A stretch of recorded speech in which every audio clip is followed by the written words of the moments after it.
Hey guys, welcome. What I want to do today is take you through and show you how we do new construction cleanup. We're going to start out this portion of the video by going through just some step-by-step instructions on what to do, and then we'll follow up with some videos on how to do it exactly. So you'll hear me talking in some of the videos, some of them it'll be mute. So let's do this thing.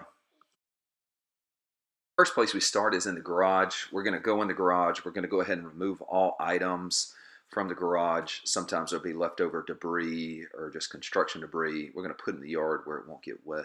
We're going to use paint scrapers on a pole to scrape out all paint, all spackling, any kind of debris that is stuck to the garage floor. We're going to pressure wash the garage floor with a yellow tip. We're then going to rinse the floor and the walls, and we'll give you a demonstration of how we do that. But really, this is a big focus for a lot of our contractors and builders, is making sure that garage floor is clean. So next thing we're going to do is move to the driveway. After you've rinsed out that garage, got it nice and clean, we're going to continue just rinsing the debris down the driveway. This is just all bulk debris. We're not looking for a detailed clean here, but the intentions are to go through, get that debris down the driveway. We'll use a surface cleaner and then do a final rinse down of all debris on the driveway. Again, we'll give a demonstration here in just a second. After the garage and driveway, I like to go ahead and move to the back patio. And with the back patio, a lot of times there's a lot of clay embedded in the concrete. We'll use NMD 80 to remove that embedded clay in the concrete. Again, we'll use a surface cleaner. We'll outline the edges with a wand and clean off that patio. A big key here is going to be pre-rinsing, pre-wetting your plants, and then post-rinsing the plants so that NMD 80 doesn't do any damage. So now that we've done the garage, all the surfaces, we're going to move to the house. A lot of times we're only going to do about the 5 to 6 feet up high on the wall. It doesn't get that dirty. Maybe sometimes we may have to use some NMD 80 because of some clay stains. Again, pre-wetting and post-rinsing the plants is a big key here. We'll give some demonstrations of exactly how we do this. What we're doing today is some new construction cleanup. We're in the garage. That's one of the places we start first is in the garage. So what we're focused on is getting all the paint, all the sheetrock mud, any kind of junk that is stuck to the floor. It won't be perfect, but that's what we're looking at doing. So what we have is a paint scraper. We can keep these sharp. We've got basically a blade sharpener, a grinder. We'll keep those sharp. We have it on a pole. So we'll take in.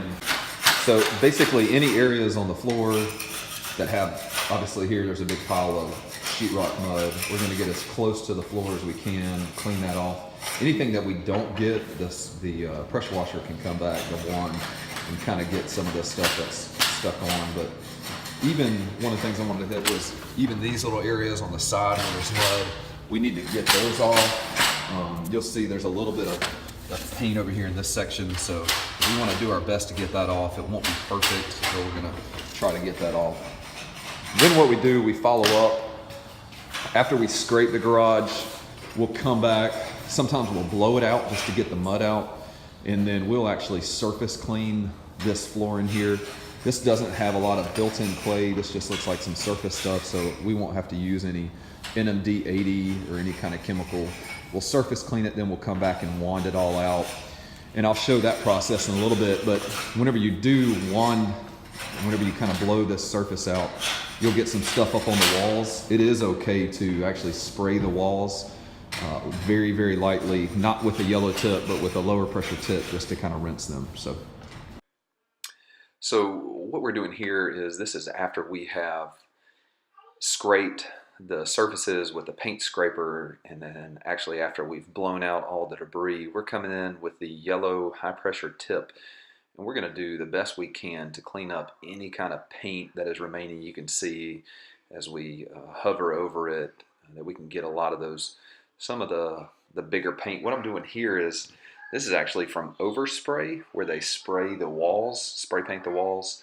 And so we're trying to get as much of that as we can. It's not going to be perfect, but that's kind of the motion we're doing here. Trying to get some of that paint up. Again, not going to be perfect. You could spend all day here. Lastly, one of the keys is just do not stop over the concrete in one place. Again, you want to consistently move back and forth in order to prevent damage. Wash my way out. We're going to switch over here now after we've cleaned the garage floor, all the debris. We're going to come back and rinse the walls. One of the things I want to point out here is you can actually wet these walls. It's not going to damage them. We are using a high pressure nozzle on the J-rod, so we're going to lightly rinse the walls, all the sides.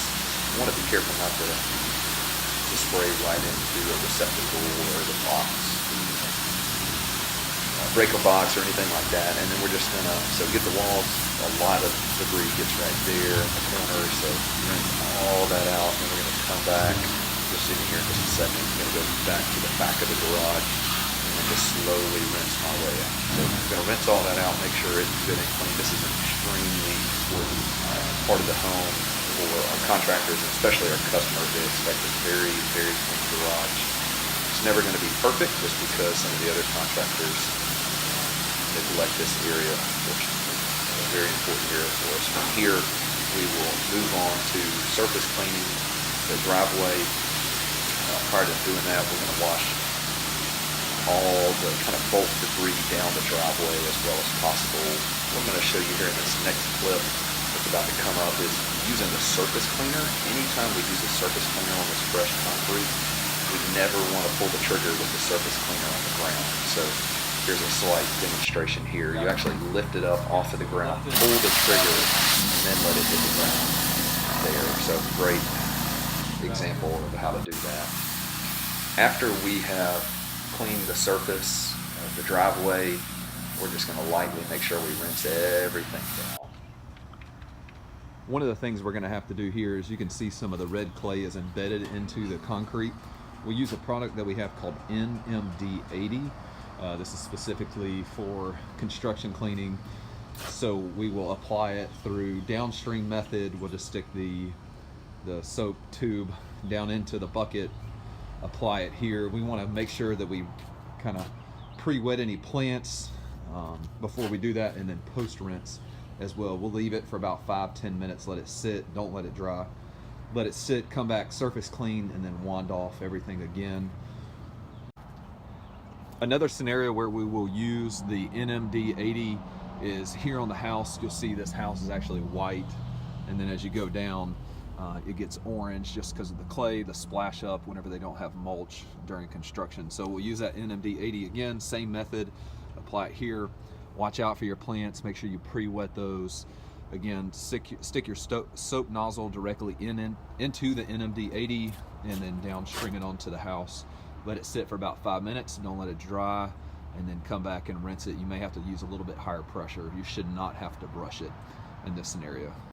Finally, we're going to rinse the house. Again, we may have to use the NMD80. Be careful to pre-wet and then post-rinse all your plants. With the house, you may have to get close, get that clay at the bottom. You want to use large sweeping motions, but you can see it cleaning off that clay really well off the house with that higher pressure. Just a couple of tips. We want to make sure all windows and doors are closed all the way. Another thing is a lot of seals are not in place on doors sometimes, so we don't want to overspray doors. Sometimes we'll go inside to make sure there's not water on the hardwood floors. On some of the clay stained portions of the home, you have to use a little higher pressure than you want. We'll use that J-rod fan tip there. And then the other thing is just be careful of other people working at the home at the same time. Just be respectful of them. All right, let's do this.